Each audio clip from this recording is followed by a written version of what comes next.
Carabao Cup game. Tottenham travel all the way up to Newcastle. 8 p.m. kickoff at St James's Park. Look, it's been a disastrous hunting ground, hasn't it? St James's Park to Spurs in recent years. We've seen such batterings there. But I actually come into this game feeling a bit more all right about it than previous years. I've always been dreading a trip to St James's Park whenever Spurs go there. But you're looking at it now, and Newcastle could rest a few players. Spurs could rest a few players. Newcastle not exactly been the best this season as well. Been quite good at home, though. Yeah, they've been good at home, but I can see us getting a result up there tomorrow night. Yeah, I'm a bit more hopeful, especially after the way we did win against Everton.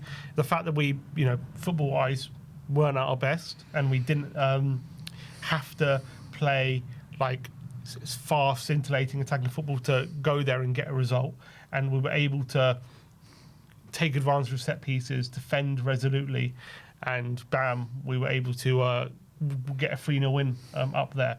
So that gives me hope that going to Newcastle, hopefully, even if we're not on the front foot, even if we do have to defend for large periods, that we're not good. That's not going to let that affect us in that way, and we could just take our chances, find our moments, and bam, that's going to be that could be the difference in this game. Newcastle, I agree. This season, there's something kind of look. They're still a good team, and there's you cannot take them lightly at all. They're a very intense team.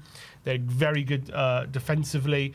I think this season going forward, obviously they've added Voltmaida, Elanga, hasn't quite clicked yet. Obviously losing Isaac's a big blow, and he was such a big player for them. And although Voltmaida has done very well, he still offers something very different to what Isaac offers. And Isaac was like this sharp shooter in and around the box, pace in behind. Voltmaida's a big, tall target man who can hold the ball up and win headers. Very different kind of threat. Not saying he's any less of a threat, just he's a different kind of threat, and it makes him a different kind of team. Last season, it was like very fast-paced attacks, interchanges, Gordon, Isaac, all linking up together. And, in a flash, they could be on your goal. Now it's a bit more like they have to get the ball into Voltmaida. He's got to hold the ball up. He's got to bring players into play. He's got to be winning headers. They're playing a lot more in front of defences, I feel like, than behind them this season. And I think that'll be good for us, in a sense. Because that's what we probably want. We don't want them playing in behind us. I think we're going to want them playing in front of us. And I think Danso and Van de Ven with their newfound, especially Van de Ven with his newfound aerial dominance and ability, he'll back himself against Voltmaida, albeit he's very, very tall. But I guess a lot of it depends on what Newcastle's intentions are going into this game. Yeah. Are they going full strength? Or are they going to rest players and play maybe a mishmash of a team?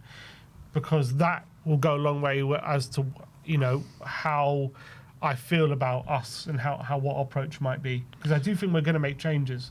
Yeah. At the end of the day, he's got to give some players a chance at some point, and Carabao Cup is probably one of the moments. But well, in terms of like Newcastle and how they've been setting up, I think what's his name started on the right hand side, didn't he? Last time out, Murphy. Yeah, Jacob Murphy, and he got himself a goal. So I got a feeling Elanga probably starts in this game on the right hand side. Maybe Barnes comes in for Gordon. I mean, Gordon this season, he's really struggling to get those goal contributions in. I don't think he's got any in the Premier League this season, which is, really not great for him. So I think maybe Harvey Barnes starts on the right. Maybe Osula starts instead of Voltmaida. Maybe Voltmaida keeps his place. I don't know. But then they've got like Tonali coming back, and he was on the bench last game. I think he came on and looked decent. So I think Tonali probably starts alongside Bruno Guimaraes and Joe Linton. I'm looking at their they've got West Ham on the weekend. So is it potentially they go full strength here and maybe rest a few against West Ham? Is it at home, West Ham? Away. Yeah, I mean, if I'm a Newcastle fan, I want them to win this one more than the West Ham game. In the West Ham game, they could probably afford to rest a few players and win the game anyway. But you can't take anything for granted in the Premier League, and that's probably not the way. I don't know if that's the way Eddie Howe will be looking at it. But look, they're current holders of this competition, aren't they? They fantastically won it last season with that final against Liverpool, and I think they were going to want to make a good fist of it as well. So last round was fairly strong. Yeah, what was the team last round? A few changes, but Ramsdale in goal, Kraft, Thiaw, Botman and Lewis Hall Guimaraes, Miley, and Joe Linton, Gordon, Elanga, and Otalu. Yeah. But that was that in between like Gordon's ban as well at that time, because he was banned for 3 games. But he would have been banned for this because it's domestic. That's true. Yeah, so no, it wasn't. Then. Bradford at home, so that was quite a weak team, obviously. So you expect them to go fairly strong then? Yeah, tomorrow I'm night? expecting them to go fairly strong, to be honest. And I don't They had think Arsenal on the weekend even. Yeah, so I don't think Miley starts, but I think Tonali will come in because he just hasn't. He's been out for the last couple of games. Yeah, I think they played at 3. Tonali, Bruno, Joe Linton. Their best 3.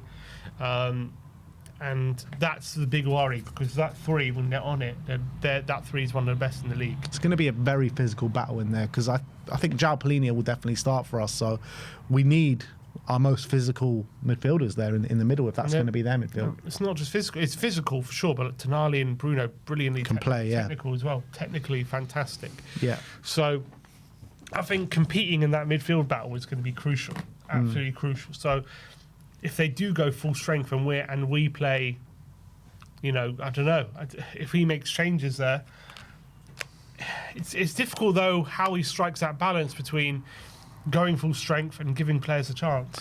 The thing, yeah, it's true, but I think an avenue of where we can get at them is down the wings and down the flanks, and that's where Thomas Frank obviously likes to create his chances from, because they've got problems at fullback in terms of injuries. I think Livramento's been injured. I don't know if Lewis Hall's back or not, but they've been playing Trippier and Dan Burn at fullbacks for the last couple of games. Dan Burn, he's not really a fullback, is he? He's a centre-back, and he's just a makeshift fullback. And I feel like he's been struggling a little bit at fullback over the last couple of games. He's consistently making fouls after fouls after fouls. I think, yeah, it's not really his game to play in that areas of the pitch. And Trippier, obviously, an ageing Trippier.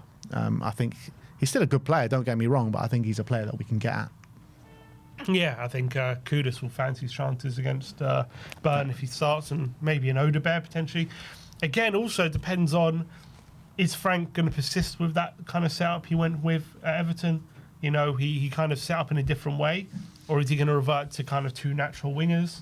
I think he's going to revert to 2 natural wingers in this game, because I think that's where the game actually can be won in this game, because of their because I think they're strongest in the central areas of the pitch. So I think he's going to want to get out wide as much as possible. Yeah, but I'm thinking about the in possession setup against Everton was 3 at the back, 2 sitters, and it was Brennan wide right, inside Kudus, next to him Javi, Spence wide left with Moani up front. Yeah. So is that in possession setup going to remain, despite the fact, okay, you could go maybe Odebear wide left and Kudus wide right, and how does that setup then look, in possession, or maybe he changes it up again? I think in possession we're going to look how we have for the majority of away games this season, not the game against Everton. I think, you're going to have Odebear as a natural winger, you're going to have Kudus as a natural winger, and then you're going to have whoever's in the 10. I think it might be actually Bergvall in this game, might be floating around there, and then you're going to have a João Palhinha and a Bentancur or a Sarr kind of, or maybe even Sarr might start in the 10 this game, I think Javi might sit this one out. But yeah, I just think it's going to be very similar to what we have seen for the majority of the season. And I think the setup that he went to against Everton, he will go back to it. But I think in this game, actually, the way that we have been setting up in the majority of away games might be better for us. Yeah, but I think he'll see the Everton game as, we won. And he said it in the post-match interview that in the first half, that he was happy with how we building up. He was happy with phase 1, phase 2, how he described it. So I don't know if he'll change it. I think he's going to want to persist with that. Yeah, but Frank likes to, change ways depending on what the opposition is. Yeah, but I'm not saying he's going to change. I'm not saying he's not going to tweak anything for Newcastle. I'm just saying, if we've only played 1 game, and if that's something he's interested in pursuing, I think he'll go back to it. I think he's going to pursue it in this game, because I think he's going to want to get the players to get, understand, because we've only played it 1 game. Yeah. So you don't just, I think if you're trying to get players to play that way, he's going to want to keep it, I think. But it's not about him sticking to that way of playing. Obviously, you can change it within that structure, but I think he's going to want to keep that structure. But what that structure looks like in terms of, okay, we build up in a 3-2-5, but who plays where is the question. Maybe he keeps it and maybe he just plays Odebear as more of an inside, like Tenny, like Xavi was playing, was still keeping Spence out wide. Maybe he plays Odebear a bit further wide, and maybe he plays Spence inverted, or maybe Gray inverted, or something like that. There's different ways of playing it, depending on who goes where. But I think that 3-2-5 thing that we did see in build-up on the weekend, I think he is going to persist with it, but I'm just not sure how he goes about it. Yeah, that's what I'm thinking about. The thing is, I'm not sure if we're going to... I know he said he was happy with it, but he said he's been happy in the past of the previous ways that we've been setting up. So, I don't know. I personally don't think he's going to go that way. I personally think he's going to revert back to what we were doing beforehand, but it's going to be interesting to see. I know what you're saying. I understand. But I'm saying he changed it because there was a problem, right, structurally. That's what he said before the Everton game. He said we've tweaked things to help with our build-up after the Monaco game. Yeah. So he changed it, and then he says he liked what he saw. So I don't see why he would change it if he liked what he saw. Yeah, but also before the Monaco game, he's also said he's liked what you've seen in a lot of the away games that we've played so far. Not in build-up. I'm saying it's very specific. I mean, that's not true, because against Brighton, he said that's the best in terms of build-up that he's seen all season. Yeah, in that second half, and it was good. Yeah. So, I mean, like I said... And then we saw it in the next game. I know he didn't start with it, but we did see Bergvall a bit deeper and that kind of stuff in that second half, and then it didn't work. But I think he liked what he saw, so we saw it again. I think that's what... We'll see which way he goes. I'm not, like, 100% certain he's going to go the way I'm saying. It's just like a hunch that I have, and I think that might be the best way to go and beat this Newcastle side. But I'm saying he could go with what you're saying, 2 natural wingers, while within that structure. Yeah, I think it works with Archie Gray at left back, but not really with Spence at left back. And you know, there's a big case to say Archie Gray at left back for sure.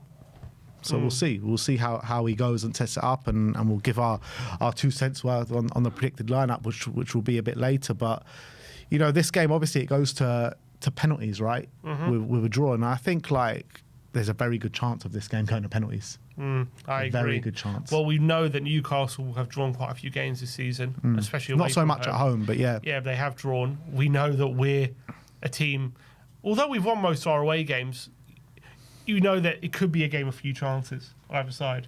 And so if both teams aren't kind of sharp in front of goal on the day, it could easily be a game where, you know, both teams kind of settle for penalties at the end. I wouldn't be surprised. Both teams are quite tight defensively. Both teams haven't really got going forward. So I think definitely could go to penalties. Yeah, I can see us settling for penalties more than Newcastle. Newcastle, the home team, current holders, they know, you know, they'll back themselves at St James Park against anyone.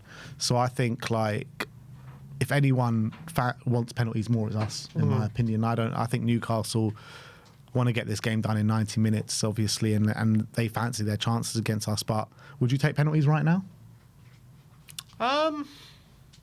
Probably, yeah. Would you take it? You would take it right now? I'll take penalties. I'll fancy us against penalties? Sorry? Do you fancy us on penalties against them?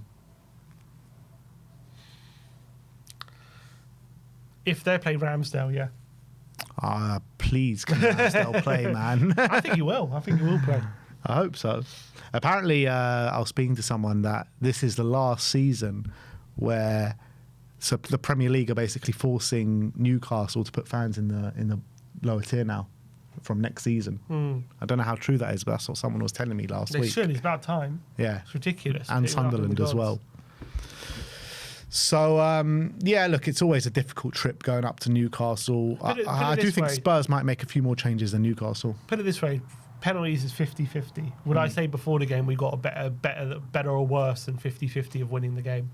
I would probably say worse. I do put Newcastle as favourite, so I would take a 50-50. Yeah.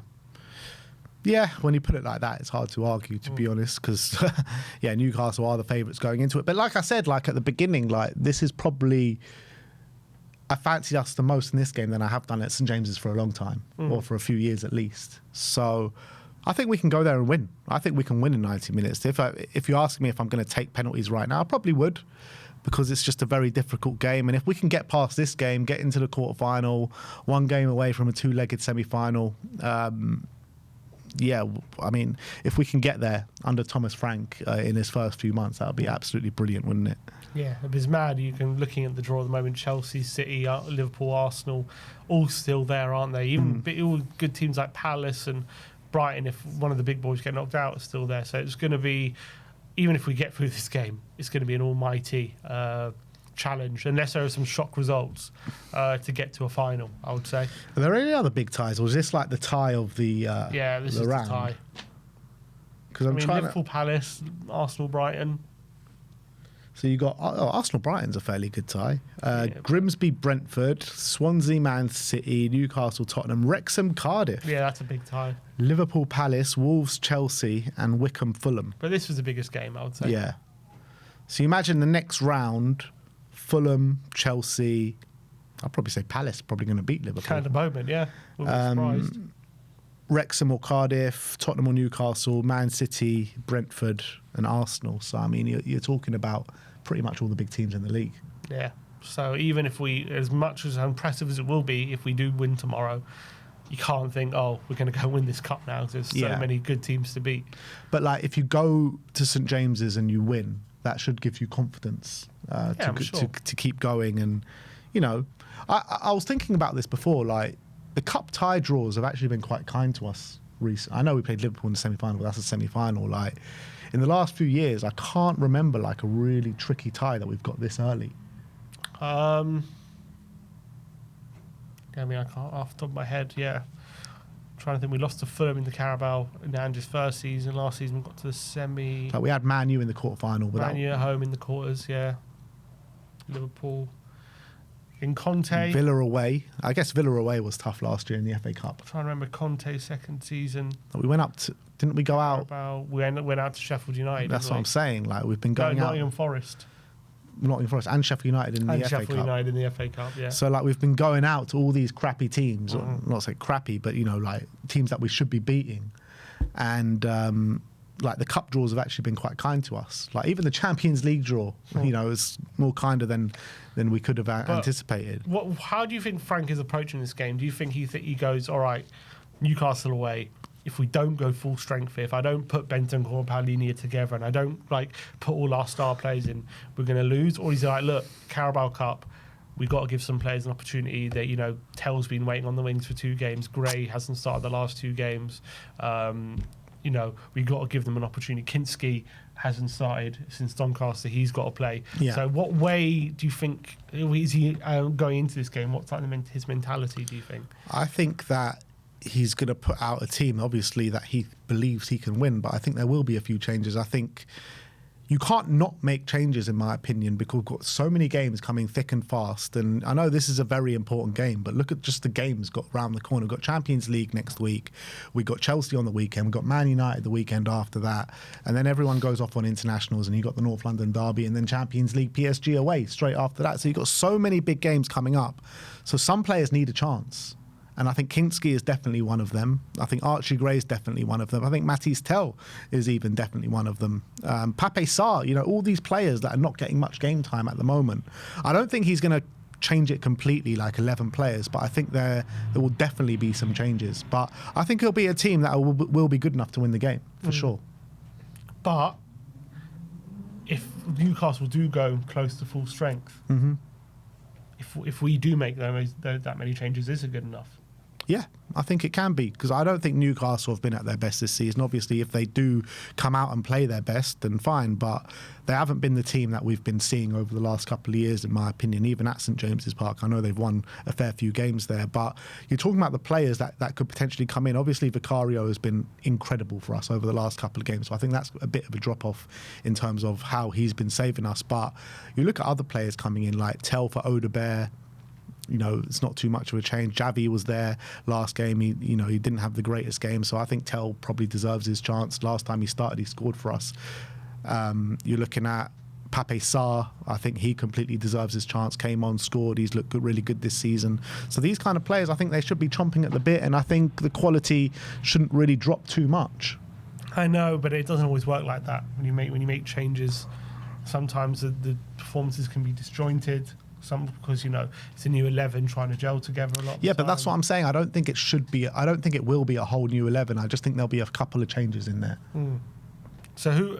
Okay, maybe we'll leave that chat for the predicted lineup. But I feel like if Newcastle are going to go full strength, I don't know. I feel like we need to go full strength as well, but we're not going to know that until the lineups are out. But I feel like if we're chopping and changing like too much, I guess, look, you have to make changes because players get tired and whatever, and you have to rotate. So that's understandable. But maybe there are some players you just have that do need to be there. I think the players that 100% need to be there are Palhinha and Kudus. I think those two players have to start. I think everyone else, and obviously Van de Ven has to start. Danso has to start because Romero's out. I think everyone else, I wouldn't mind, changing. I think obviously Porro has to play as well, I think, unless you go Spence right back. We're good to do this in the predicted lineup, I guess. Yeah, so look, it will be a fairly strong team. Yeah. It will be a fairly strong team, but the players coming in, it's not like a few years back when we had to make changes, like the quality drops dramatically. I don't think that's the case anymore. No, I'm not saying it is, but I think when Newcastle at their best, they're like that midfield is just amazing. If you I just worry, like we put Gray, let's say we start Gray in that midfield, I do worry, to be honest. Not because I think he's bad, it's just because I think those three are so good that I just don't know if he's quite there yet to compete like in it, like be in a game where we're going to win the game with Gray midfield without having to change him. Like, yeah, from a pure physical point of view, 100%. But I don't think we've seen even Newcastle at anywhere close to their best this season. That's the thing. Like I think they're still feeling their way into the season a little bit. Look, it's obviously on any given day, particularly at St James's Park under the lights, the fans are going to be behind them. It can all click on the day, and it probably will, because it always does when St James, when Newcastle we go St James there. is always difficult place. 100%. tough game. 100%. You got to assume they're going to be at their best. Yeah, it's true. But the reality is we haven't seen them at their best this season. That's the reality. They beat Benfica 3-0 in the Champions League. Yeah, they did beat Benfica 3-0. Which is, look, that's not to say that means they're going to batter us. I'm just saying Newcastle and St James's, especially in a cup game, for a chance for a quarter-final, you're going to have to assume they're going to be at their best. Yeah. You're going to face the best Newcastle. There has to be assumption. Even if they're not at their best, it's a really difficult game. Yeah, I know. So, look, but yeah, you're 100% right. 100%. But all I'm saying is, like, if you change a Bentancur for a Sarr, like, that shouldn't make us disjointed. Like, if you change maybe even a Tell for an Odebear, like, I don't think that should make us disjointed. Like, these kind of players are all at a similar level, in my opinion. Yeah, it depends. Is Javi going to get swapped out as well? Who do we go for up front? Look, I guess maybe we should go to predicted lineup, because we keep talking about the lineup. But we can talk about the lineup in the preview. It's not a problem. But it's like we're going through the whole lineup. Sorry.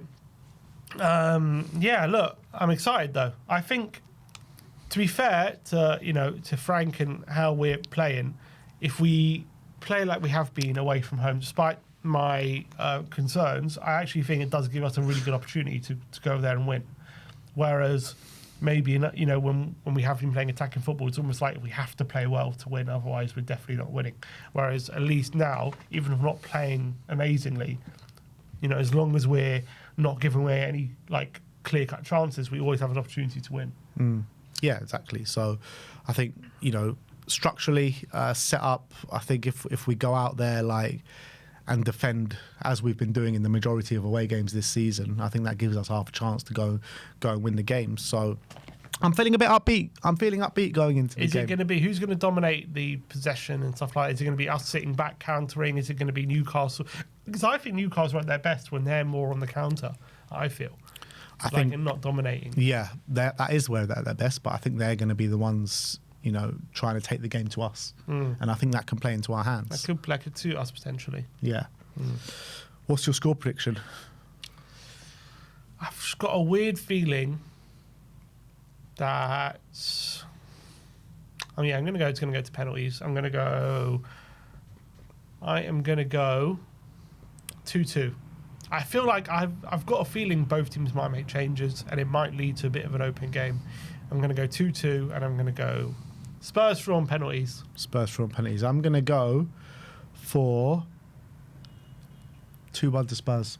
I think Spurs are going to 2-1. nick it. Spurs going to nick it. I think it's going to be a very tight game and a game of not many chances. And I think it's going to be 1-1 going into the latter stage of the game, and I think Spurs are going to nick it. Sure. Who's going to score the winner? Who is going to score the winner? Johnson off the bench. Johnson. Yeah. Wow. What a shout. All right. Well, let us know your score predictions. Do you think this game is going down to penalties? Let us know in the comments section below. Me and Sim, you got a triple whammy on the watch along tomorrow with me, Sim, and Daigle. The three amigos. The three amigos on the watch along tomorrow. So come and tune in at 7:45 where we'll be going live. But that is the match preview. Let's get